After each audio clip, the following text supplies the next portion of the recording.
Hi guys, welcome back to my channel. As you can tell by the title, in today's video we are going to be talking about babies and birth control.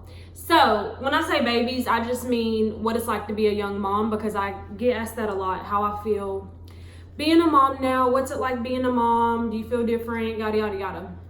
So first thing I want to say is being a mom is so rewarding. It really is. You not only live for yourself, but you have to live for your child now too, because everything you do is going to affect your child, and it honestly pushes you and makes you want to be a better person, makes you really think about the decisions you make and the things you do.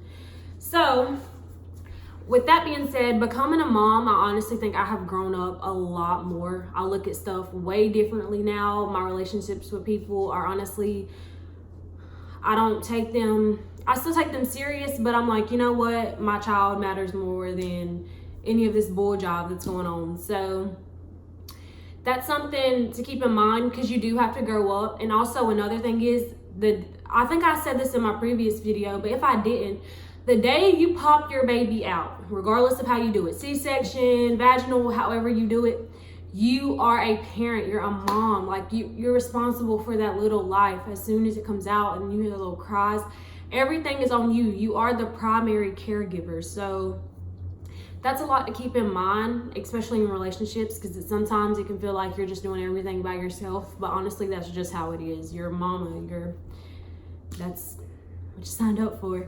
But so I do love being a mom, and if I keep the back of my head look ridiculous. Woo, child. If I the keep ghetto. looking down here, that's no, but for real, the back of my head look a hot mess. Sorry for that, y'all. The cheese. She's like, get that camera out of my face. Get your stinky feet off me. Get your stinky feet off mommy.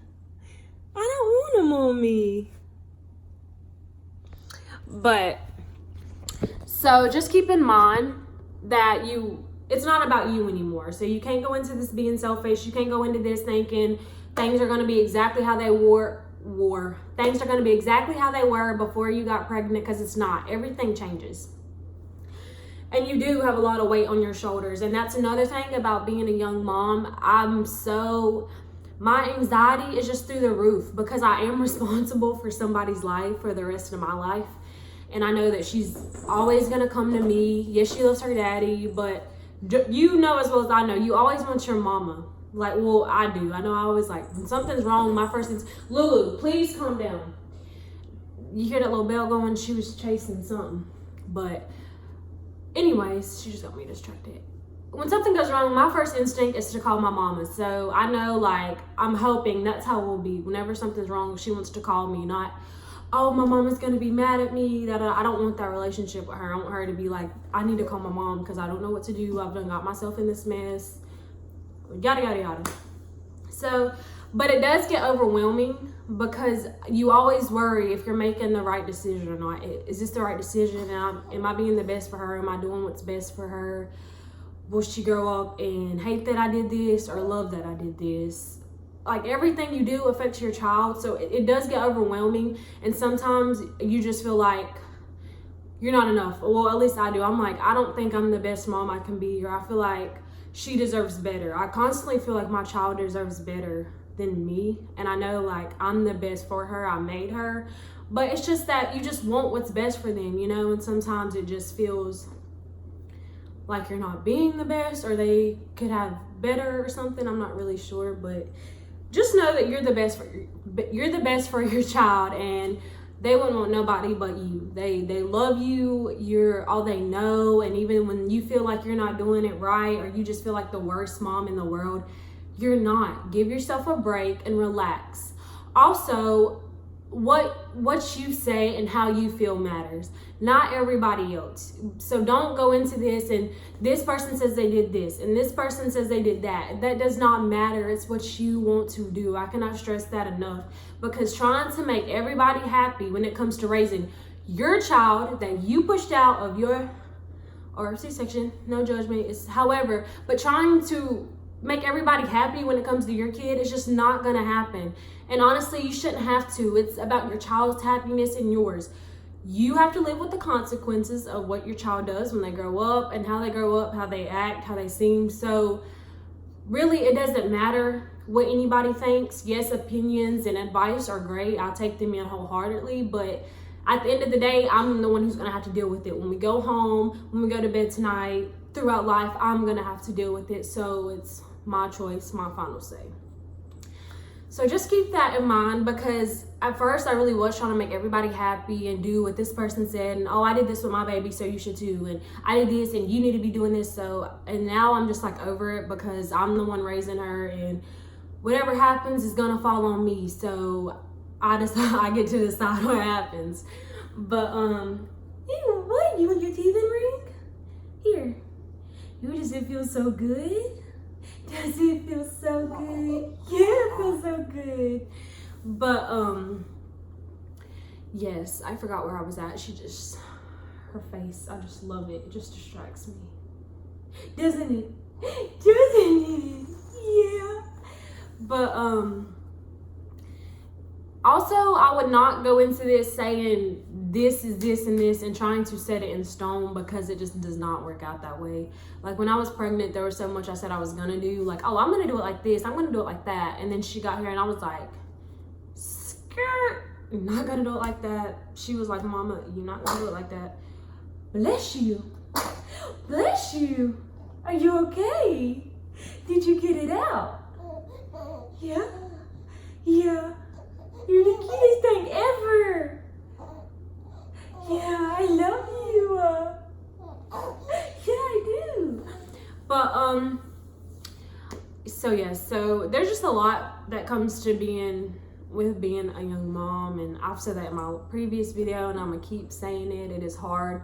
I've noticed that, I don't know if it's just that we're growing up now, but a lot of people my age and around my age are having kids, and I'm 19. I turn 20 next month.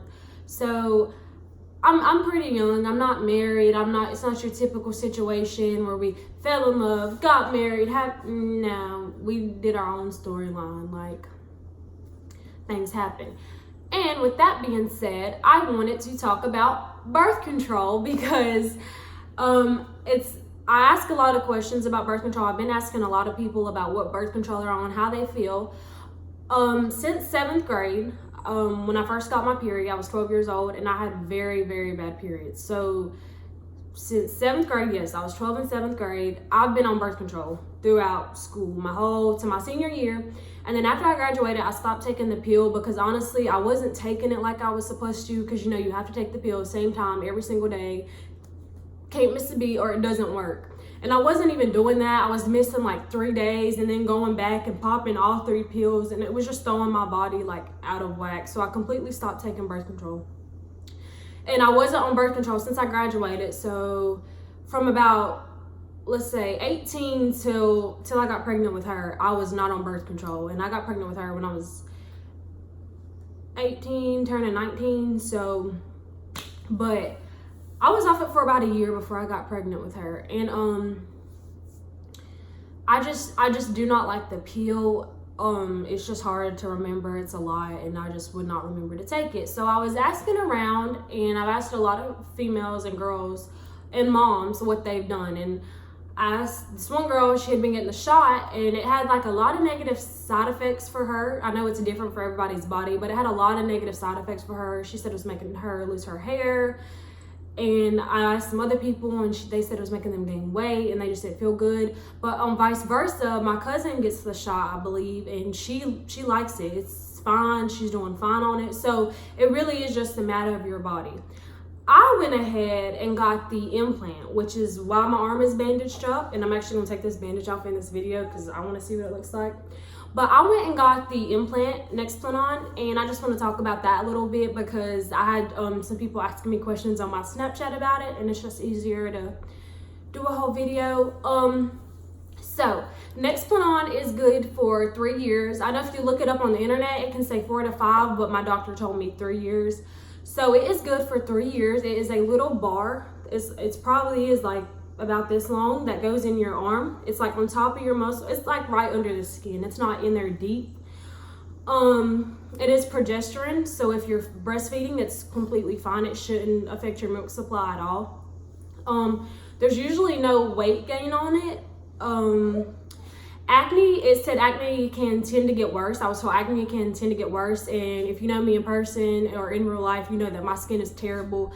I have like scarring and my skin breaks out easy. I just have really sensitive skin altogether. I have really bad eczema, like, let's see. See, these splotches, all that's eczema. And my skin freaks out over anything, new environment, sweating, changes, so that wasn't really a make or break for me because I've had acne, really bad acne since I graduated high school. And I've never had like a clear day of skin. My skin's never cleared up completely. I always have a breakout somewhere or I have like scarring somewhere. So, but that may be a make or break for somebody. So I did want to throw that in there. What else? That's pretty much it. You do have to be on your cycle to get the implant implanted, and you do have to take a pregnancy test to get it implanted. They like to do it the first day of your cycle. If you get it put in the first day, the first few days of your cycle, you're good to go. But since I got it put in on like the very last day of my cycle, I was basically off my cycle. She told me to still use the extra form of protection or to refrain from having sex because it was the last day of my cycle. So there's that. As far as the procedure and getting it put in, my pain tolerance, I'm not gonna say it's high, but I'm just gonna say it feels better than pushing out a damn baby. Like, yeah, girl, it felt better than pushing you out. Yes, it did. Yes, it did, girl. So I know some people say it hurts, said it feels like 10 bee stings at one time when you're getting the numbing agent. Honestly, for me, I was just like, that's it. Like, this is completely bearable. It's not unbearable. It's not scary. They literally do it in the office. It took about 10 minutes. She had to let the numbing stuff work and then came in and put it in. So you get the numbing stuff, and my doctor, she left the room, let my arm get numb, and then she came back in and it was like this little device, I guess, that just shoots it under the skin. And then they put some steri strips on it, and then they wrap it with an ace bandage. And they told me I could take this off after 24 hours. And it's been about 24 hours, so I'm gonna take it off because as you can see, it's pretty tight. You can see the indent in my arm where it's like squeezing.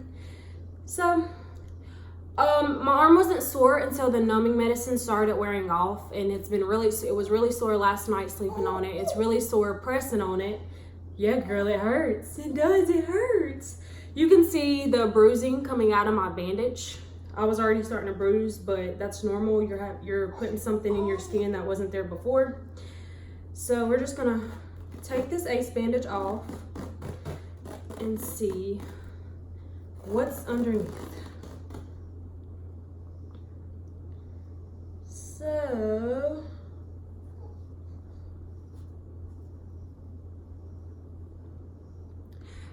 and that is what's up underneath. I'm gonna come closer to the camera. It's still a little bit of blood, but I can feel the implant. Like right here, I can feel the rod. So that's always good. You always want to feel that implant. You don't want to press, but you just want to gently rub against your skin because like I said before, it's right under the skin.